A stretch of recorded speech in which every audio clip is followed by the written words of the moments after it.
April 1999. London stands on edge. The city is alive with noise, movement, and energy. But beneath that pulse of everyday life, something sinister is about to unfold. Without warning, an explosion tears through a crowded market in Brixton. Shoppers scream, glass shatters, and chaos fills the air. Within seconds, streets once filled with laughter are covered in smoke and blood. It is the first of 3 devastating bombings that will bring London to its knees and spark nationwide fear.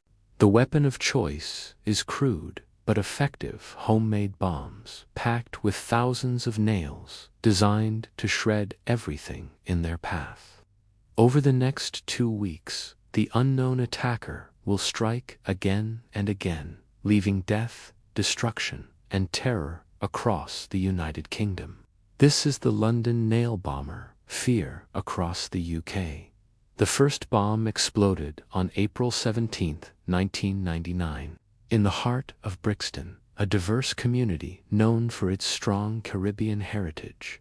It was a Saturday afternoon, the market full of families and children. Witnesses described seeing a man quietly placing a sports bag near the entrance of a store before disappearing into the crowd. Moments later, the bag detonated. Nails ripped through walls, cars, and human flesh. One child was thrown through a window. Dozens were injured, but somehow, miraculously, no one was killed. At first, police feared it was a gas explosion. But as investigators combed through the wreckage, they realized what they were dealing with: a bomb packed with hundreds of steel nails, built for maximum injury. And whoever had made it knew exactly what they were doing. A week later, before the city could recover, the bomber struck again, this time in Brick Lane, a cultural hub for London's Bangladeshi community. The device was left in a car parked outside a curry house. It exploded as residents and worshippers gathered nearby. Once again, dozens were wounded, including children. The message was clear. This was not random violence. It was a targeted campaign of hate. Police quickly connected the 2 bombings. Same materials, same construction, same signature. A serial bomber was on the loose, and he was not finished. As fear spread across London, investigators raced against time.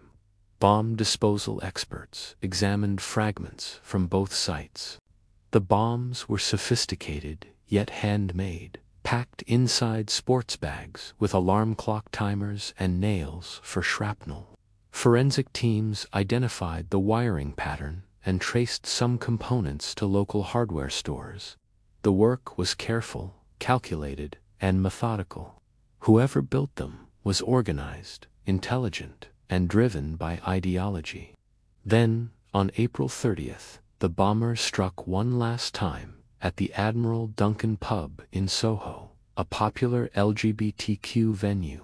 It was a Friday evening, the pub filled with people enjoying the start of the weekend. At 6:37 p.m., a massive explosion ripped through the building. 3 people were killed instantly, and more than 70 others were injured. The blast shattered windows across the street, sending glass raining down onto terrified pedestrians. Emergency crews arrived to scenes of horror, bodies covered in blood, victims trapped under rubble, the smell of smoke and burning wood in the air. For many, it felt like London had gone to war with itself. As police worked through the chaos, one chilling pattern emerged. Each attack targeted a different minority community: Black, Asian, and LGBTQ. This was not random terror. It was a campaign of pure hate. Investigators now knew they were hunting a racist and homophobic extremist intent on spreading fear through division. A national manhunt began, involving hundreds of officers and intelligence analysts. Every CCTV camera, every phone record, Every hardware store purchase was examined. Soon, a breakthrough came. Witnesses from Brixton recalled seeing a tall, pale young man lingering near the scene, carrying a sports bag. His description matched reports from Brick Lane and Soho. One man in particular remembered him vividly, a shop owner, who had chased the suspect after seeing him drop the bag moments before the explosion. That act of courage saved countless lives, as it forced the bomber to flee before the device detonated prematurely.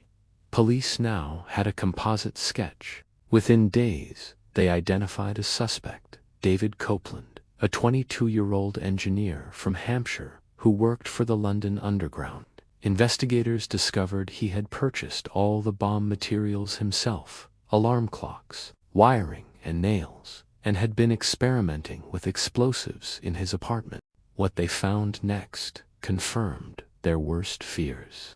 Copeland was not just a bomber. He was a self-declared neo-Nazi, obsessed with Adolf Hitler and the idea of starting a race war. In his journals, he wrote about his plan to terrorize minority communities, hoping to ignite violence that would destabilize Britain. His motive was not only hate but ideology. He wanted to divide the country through blood. On May 2, 1999, police surrounded Copeland's apartment in Cove, Hampshire.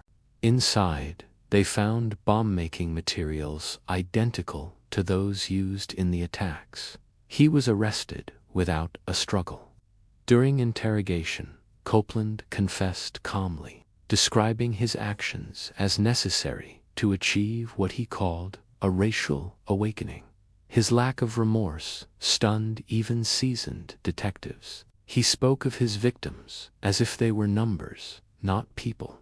When asked if he regretted what he had done, he simply said, "No, because it will make people fight." In 2000, David Copeland stood trial for murder and terrorism. The evidence against him was overwhelming: DNA, fingerprints, bomb fragments, and his own written plans. He was sentenced to 6 life terms, with the judge declaring him one of the most dangerous men in British history. During the trial, survivors and families of victims described the lifelong scars, both physical and emotional, left by his attacks. One survivor from the Soho bombing said she still heard the sound of the explosion in her dreams, a reminder of how hate can destroy in an instant what takes years to build. The London nail bomber case became a turning point in British counter-terrorism. It exposed how easily one radicalized individual could unleash mass terror using homemade weapons. It also revealed failures in monitoring extremist networks that had quietly spread propaganda across Britain in the late 1990s. After the attacks, new laws were introduced to track extremist groups and prevent radicalization. For the victims, however, justice could never erase the pain. Today, the story of David Copeland stands as a grim warning. He was not part of a large organization or foreign cell. He was a young man, born and raised in the UK, who allowed hatred to consume him until he saw murder as a solution. His bombs were made with nails, but his real weapon was ideology. And while he sits in prison, the echoes of his crimes still haunt the streets he tried to divide. The London nail bomber did not succeed in tearing Britain apart. Instead, the attacks brought communities together in grief, unity, and defiance. Vigils were held across the country, flags of every color flying side by side. Out of the smoke and fear rose a single message that hate would never define who the British people were. This is Dark Case Files, and this was the London nail bomber, Fear Across the UK.